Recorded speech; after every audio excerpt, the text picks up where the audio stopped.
பெரியோர்களே, தாய்மார்களே, பெரியோர்களே, தாய்மார்களே, நல்லவர்களே, வல்லவர்களே, அண்ணன்களே, தம்பிகளே, அக்காகளே, தங்கைகளே, தளபதி நெஞ்சில் குடியிருக்கும் விருகையின் வேங்கைகளே, அடேங்க அப்பா, மாநாடு மாதிரி ஒரு கூட்டம். நினைத்து பார்க்கிறேன், கொஞ்ச நாளைக்கு முன்னாடி ஒரு நடிகர் சொன்னாரு, டிரைவர் பையெல்லாம் நீங்க எம்எல்ஏ ஆக்குவீங்களான்னு. கொறடாவாகவே மாற்றி விட்டோம். அன்பு தம்பி சபரிநாதன் அவர்களே, அவரு கொறடானா சட்டமன்றத்துல நாங்கெல்லாம் வரோம் பாருங்க, ஆன் டைம் வரலன்னா 5 கால் பிறகும். எங்க இருக்கீங்க, ஏன் வரல, வா உக்காரு, எல்லாத்தையும் இது பேசு, இது பேசக்கூடாது, அது பண்ணு, இது பண்ணக்கூடாது. அர்ஜுனனுக்கு கிருஷ்ண பரமாத்மா சாரதியாக கிடைத்ததை போல ஒரு பாக்கியம் கிடைக்குமா ஒரு பகவான் இல்லையா? அதே போல எங்கள் சட்டமன்றத்திற்கே ஒரு சாரதியாக தம்பி சபரி இருக்காப்புல. அவருடைய தொகுதி இது, அவருடைய மண் இது. மிக சிறப்பான ஒரு ஏற்பாடு. அவருக்கு பலம் சேர்க்கிற வகையில அனைத்து வேன் உரிமையாளர்களினுடைய சங்கமாக இருக்கட்டும், தொழிற்சங்கமாக இருக்கட்டும், பல்வேறு வகையான சங்கங்களிலும் கட்டி ஆண்ட இருக்கக்கூடிய ஒரு மூத்த ஒரு தோழர் அன்பு அண்ணன் கமலக்கண்ணன் அவர்களுக்கும் அவர் சார்ந்த ஒருங்கிணைப்பாளர்கள். இந்த பூமிக்கு ஒரு புவியீர்ப்பு விசை இருக்கு, என்ன போட்டாலும் திரும்ப ஓடி வந்து இங்க ஒட்டிக்கும்.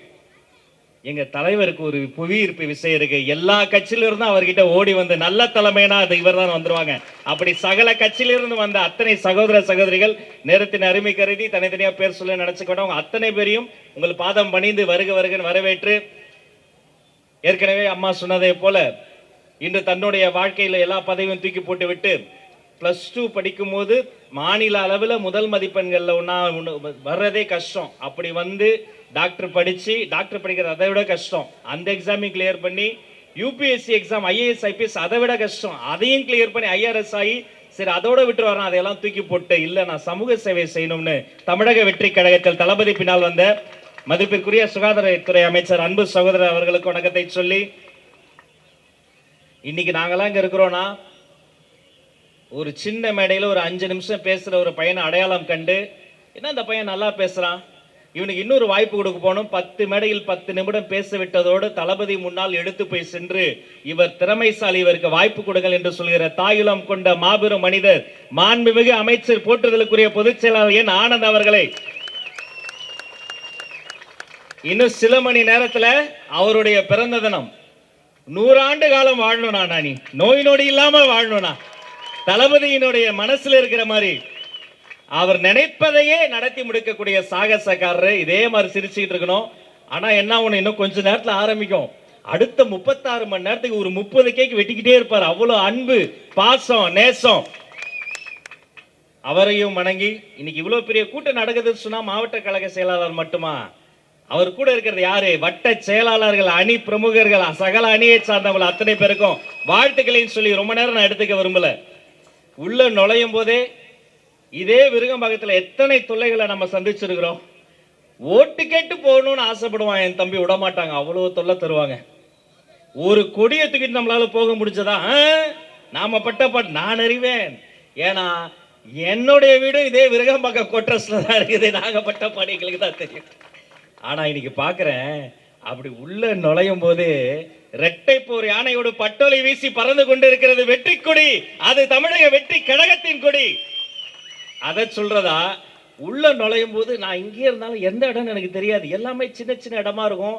எங்க அவங்க இடம் பிடிச்சிருக்காங்க, உள்ள நுழைஞ்ச உடனே அப்படி அந்த முதல் படத்தில் இருந்து 1992 இருந்து அப்படியே அலங்கார வளைவு முழுக்க உழைப்பு உழைப்பு உழைப்பு, ஒவ்வொரு படத்திலும் உழைத்து முன்னேறிய ஒரு மாமனிதனுக்கு வைத்திருக்கிற இந்த அலங்கார வளைவை சொல்வதா, அலைகடல் என திரண்டு வந்திருக்கிற இந்த கூட்டத்தை சொல்வதா?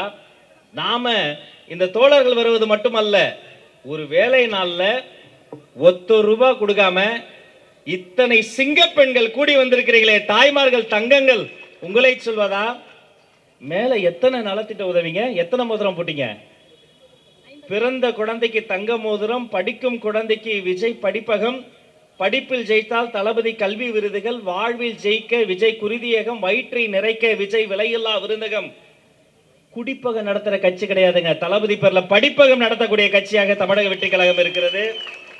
அந்த வரிசையில இங்கேயும் மோதிரம் போட்டிருக்கீங்க. நான்லாம் கொஞ்சம் சீக்கிரமா பிறந்துட்டேன், கொஞ்சம் லேட்டா பிறந்திருந்தா பொதுச் செயலாளர் எனக்கும் தங்க மோதிரம் போட்டிருப்பாரு.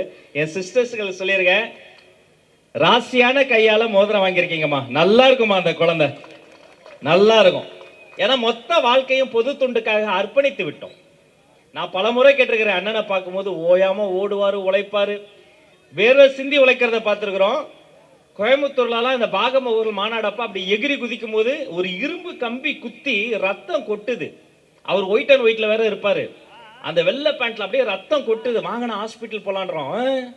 தளபதி எப்ப வேணா விமான நிலையம் வந்துருவாரு, அங்க வேற கூட்டம் அதிகமாயிருச்சுன்றாங்க. அடுத்து 11 மணி நேரம் வெறும் கர்ச்சிப்பை கட்டி கொண்டு ஓடி ஓடி உழைத்து தளபதியை நல்லபடியாக சென்னைக்கு அனுப்பிவிட்டுதான் மருத்துவமனைக்கு வந்தார் அந்த மனிதர். பொது தொண்டு நீங்க பார்த்திருப்பீங்க, பனையூர்ல எத்தனை வாட்டி கடுமையான கூட்டம் வந்துடும். 500 பேரும் வாங்க, அங்க போய் பார்த்தா 15,000 பேர் வந்துருவாங்க. அப்பெல்லாம் பல முறை எதிர்கட்சியா இருக்கும்போது நாங்கெல்லாம் ஃபோன் பண்ணி கெஞ்சோம், சார் கொஞ்சம் வந்து உதவி பண்ணுங்க சார், கொஞ்சம் ஹெல்ப் பண்ணுங்க சார். இதோ உடனே வருவாங்க அப்படின்னு எதிர்பார்ப்போம், வரமாட்டாங்க. அதுக்கு மேல இருக்கிறவங்க கொடுத்த அழுத்தம். ஆனா அதே பனையூர்ல எத்தனை பேர் வந்தாலும் எல்லாரையும் இலை விரிச்சு, வாழை இலை விரிச்சு அவங்கள சாப்பிட வச்சு, எல்லாரும் சாப்பிட்டு முடித்த பிறகு அந்த பேப்பர்லாம் ரோல் பண்ணி எடுத்துட்டு எல்லாரையும் வீட்டுக்கு அனுப்பி விட்ட பிறகுதான் தன்னுடைய உணவில் கை வைக்கக்கூடிய மனிதர் எங்களுடைய பொதுச் செயலாளர். இதை பார்த்து நாங்க கத்துக்கிறோம். அவர் அப்படி பண்ணும்போது நாங்க என்ன பண்ணுவோம், சபரியும் இறங்கிடுவாரு. எல்லா மாவட்டத்தில் அப்புனா எல்லாரும் பூக்கட குமார் எல்லாரும் வந்துருவாங்க. எல்லாரும் அவர் வேலை செய்யும்போது நாங்க சும்மா இருக்க முடியுமா? ஈஸியாக சார் வந்து ஒரு பாட்டில் வைப்பாரு, வாட்டர் பாட்டில் வைப்போம், ஸ்வீட் வைப்போம், நாங்க சாம்பார் ஊற்றுவோம்.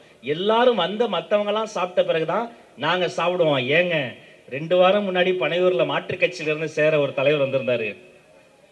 அவரை உட்கார வச்சுட்டு மாண்புமிகு அமைச்சர் நான் ஏஞ்சி நின்றுக்கிட்டோம். ஆனா நீ உட்காருனான்னு அவர் சொல்றாரு, 40 வருஷம் ஒரு கட்சியில இருந்த தம்பி, நான் வரும்போது நகர ஒன்றியம் கூட அவங்க இடத்த விட்டு தர மாட்டாங்க.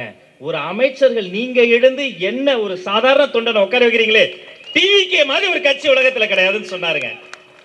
அப்படி எங்களை ட்ரைனிங் கொடுத்து ஆளாக்கி அழகு பார்ப்பவர் எங்களுடைய பொதுச் செயலாளர். இங்க பாருங்க, என்னப்பா யானையவே கொண்டு வந்துட்டீங்க. இரட்டை போர் யானைகளும் இந்த அரங்கத்திலே இருக்கு.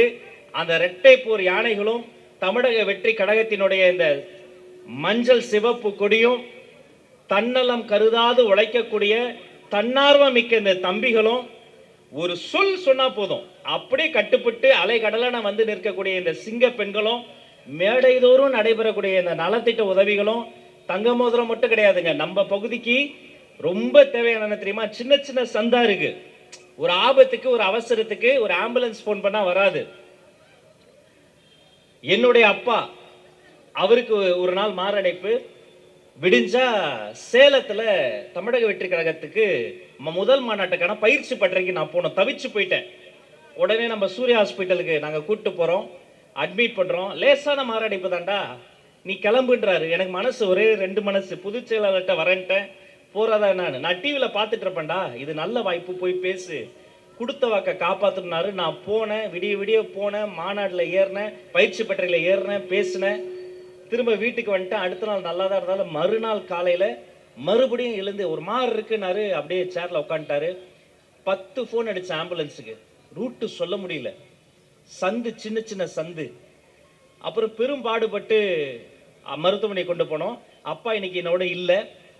ஆனா அப்படி ஒரு விஷயம் நடந்துடக்கூடாதுன்னு நினைச்சுக்கிட்டே இருந்தேன். இந்த மேடைகள் வைத்து நம்ம பகுதிக்காக இலவச ஆம்புலன்ஸை கொடுத்தீங்களே, உங்களை கையெடுத்து கும்பிடுகிறேன். எத்தனை உயிர்கள் இதுல காப்பாற்றப்படும். இதுதாங்க தமிழக வெற்றி கழகம்.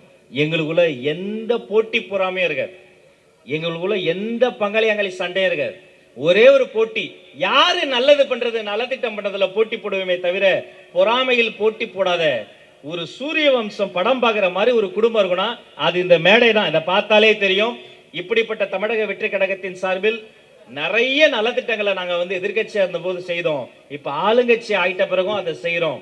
அதற்கு ஒரே காரணம், சாதாரண எளிய வீட்டு பிள்ளையை கூட கையை பிடிச்சு தூக்கி விடக்கூடிய ஒரு மனிதர் தான் காரணம்.